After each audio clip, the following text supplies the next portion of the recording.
Ito ay rated SPG. Striktong patnubay at gabay ng magulang ang kailangan. Maaaring may masiselang tema, lengguwahe, karahasan, sexual, horror o droga na hindi angkop sa mga bata. Nagsimula na nga ang bakbakan sa pagitan ng Tony Lagabo at ng mga gold smuggling, kung saan nagtagpo na nga itong si Gabo at itong si alias Tigre.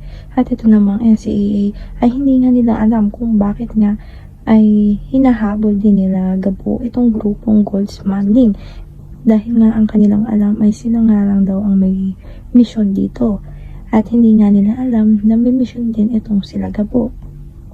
At habang naglalaban nga itong si Gabo at itong si Tigre, ay talaga namang matindi ang kanilang bakbakan na halos napanood lang nga ng mga ibang grupo ang kanilang bakbakan. At aantayin nga natin kung sino nga ba ang makakahuli dito sa grupo ng gold smuggling, kung ito bang grupo nila Gabo o itong grupo ng NCAI. Dito nga lang yan sa si Gabo.